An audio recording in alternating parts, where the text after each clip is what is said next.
Live from Fargo and serving you on TV, online, and on the go. This is Valley News Live at 6. A lot of the stuff that's been happening has been happening in areas where it's not well lit or you can't see very well. You know, intruders, break-ins. Dozens in a North Fargo neighborhood say enough is enough. After recent crimes, they say more street lights were needed a long time ago. Good evening, everyone. Thanks for joining us this evening. Fargo Mayor Tim Mahoney says they're starting the process to put more streetlights on dark neighborhoods, saying it will help decrease crime. Well, many in North Fargo say dark streets are a problem they've been dealing with for years. Valley News Team's crime and safety reporter Nicole Johnson shows us how bad the problem is and who's paying to fix it. We need more lights. A bright, sunny day in this North Fargo neighborhood will soon take a dramatic turn. I've lived here for almost 35 years, right here, and I've never felt unsafe before. Every day, Sharon Smithberg takes her dog Abby for a walk in the dark, but recently she's thought twice. I've never had the kind of senseless kind of crime that we're having around here, and especially it worries me about the meth use because people on meth don't think at all. The city of Fargo is working to put lights up, but homeowners might have to shell out some cash. Over $600,000 was spent on a similar project in a South Fargo neighborhood. Historically, that's how you do improvements in a neighborhood, is that you get special assessments, and that's where life has been. Whatever changes in there have to be fair to other people in Fargo. So we'll look at those policies and see what else we can do. While the city is working on a grant and ways to help pay for the project, it could take longer than a year. You know, the neighborhood here is pretty good with watching out for each other. If we see something weird happening, you know, we will, say something.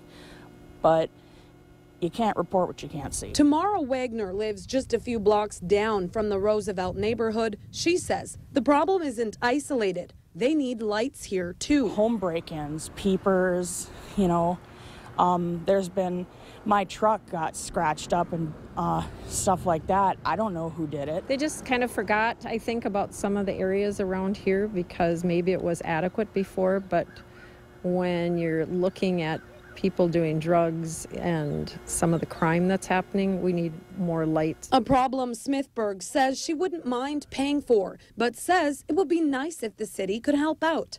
Nicole Johnson, Valley News Live. Now, Wagner says her small neighborhood uses an app to alert neighbors about crime and chat with each other about safety. It's called Nextdoor. It's available for many around the valley, and we have a link on our website, valleynewslive.com. Just click on the hot button. We have new information on a breaking story from earlier this morning. A Crookston, Minnesota man has died following a quarrel with his best friend. Family members say the victim is 18-year-old Juan Morales. They say Morales was life-flighted from Crookston to a Fargo hospital. He died there this afternoon. 18-year-old Daniel Gonzalez Jr. is in the Polk County Jail, charged with shooting Morales in the head. It's likely the original charge of attempted murder against him will be upgraded to murder. Police responded to reports of a shooting at this apartment building in the northeast corner of Crookston just after midnight. A neighbor says there was a party going on in one of the apartments. Family members say that police say that the suspect, Gonzalez and Morales, had been arguing, and it's still not clear what sparked that argument. Right now, we're not sure what the argument was completely about, and it ended up in a physical altercation and then progressed to this. Yes, they were friends, and I don't know what went wrong, but I don't even know what really happened because I wasn't. Any idea what they were arguing about? No idea. Okay. I don't know. Daniel Gonzalez Jr. is expected to be in court in Crookston tomorrow. We have more information now on a body that was found in the Red River earlier this week. Moorhead police have identified the body as 52-year-old Cynthia Neiflot. A kayaker on the Red River near Memorial Park called 911 after discovering a body in the water. Neiflot was last seen on Sunday morning, and she was reported missing to Fargo police. Police say that there's no indication of foul play, though, at this time. More information on a Minnesota teen. 14-year-old Hunter Butane has passed away from an infection in his brain. It was caused by an amoeba commonly found in lakes. Minnesota health officials say that Butane was swimming at Lake Minnewaska in Polk County. That's about 2 hours from Fargo when it's believed he contracted the rare infection. The MDH reports this particular amoeba is commonly found in fresh water and soil all over the world. Well, to our weather now. Very quiet, warm and sunny out there today. Even a good look at those clear blue skies. Let's head over to Hutch Johnson to see if this weather will keep up tonight. Hutch?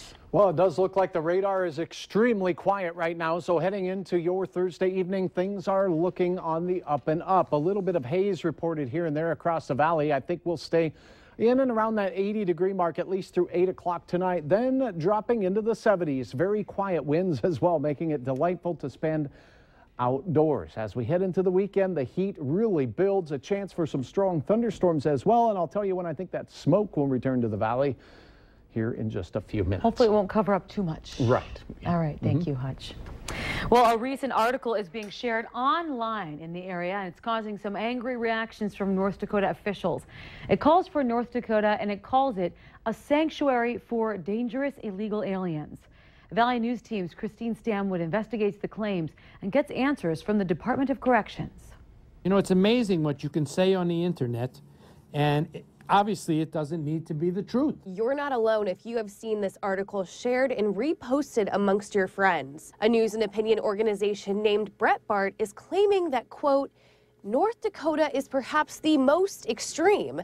State penitentiary policy forbids the state from honoring any ICE detainer, meaning that should local officers detain a suspected immigrant murderer or rapist, they will not cooperate with immigration officials, making deportation, well, nigh impossible. We spoke with the director of the state's correctional and rehabilitation, and she says this claim is just not true. That's absolutely false. We have always honored ICE detainers and warrants. We honor every federal detainer and warrant, and we always will. The article references a week-long rash of crime between two immigrant groups in Fargo. The first was a massive fight in Lindenwood Park. The same two groups smashed windows and knocked a man unconscious in the parking lot of a Fargo liquor store. A third incident started in an apartment and ended with a chase and crash on 45th Street South in Fargo. The article claims, quote, no matter how violent the immigrants act, there is virtually no chance they will be expelled back to their home countries. Kirshner and Birch agree that's just not true. There's more baloney in this article than there is in several pounds of baloney. It's just complete falsehood. Just bad information. I'm not sure where they got their information, and they put out a bad report. They spelled North Dakota right, and I'm grateful for that. But the whole idea behind this article is ludicrous. Christine Stanwood, Valley News Live. Now, the website calls itself a conservative news and opinion website. Kirshner compares the site to The Onion or other satirical news sites. Many young Native Americans struggle with suicide and poor health systems. Thousands of people came together in Washington, D.C. for the first ever White House Youth Tribal Gathering. Many there say that they're stereotyped and want Native Americans to be viewed differently. More than 1,000 Native Americans listened to Indian country advocates on how this type of change can be made. You to be an advocate for the people and for the tribes, and for those resources that it's going to take. The Obama administration is calling this Native youth movement Generation Indigenous or Generation I. Lots of damage to mailboxes and a fence in South Fargo, and police say it was a drunk driver who did it. 30-year-old Sidonia Laren is in jail facing a DUI charge. The incident started just before 4 yesterday afternoon in the Prairie Wood area. People in the neighborhood reported a car had crashed into mailboxes and took off, leaving behind its bumper and license plate. Police say Lauren continued driving, taking out more mailboxes. Her car finally stopped after ramming into a fence. In addition to DUI, she's also facing a charge of driving without liability insurance. Here's a fact that will likely surprise, if not shock you. 73% of young North Dakotans cannot join the military because they're overweight, not smart enough, or either a criminal or drug user. 4 retired generals from North Dakota today spoke at the Fargo Air Museum about these findings in a new study.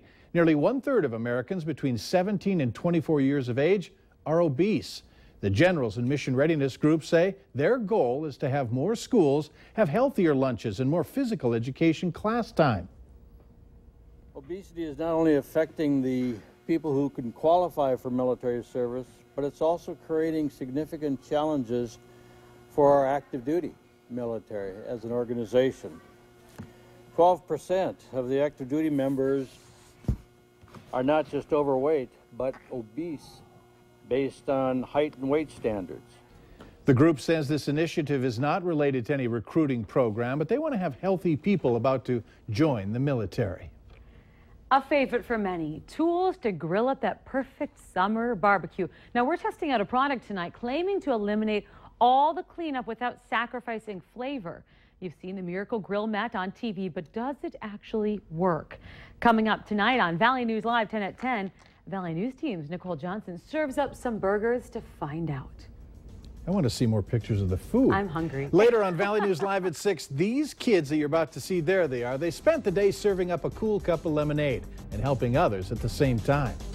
Temperatures returning to seasonal. We're talking low to mid 80s across the valley today, and it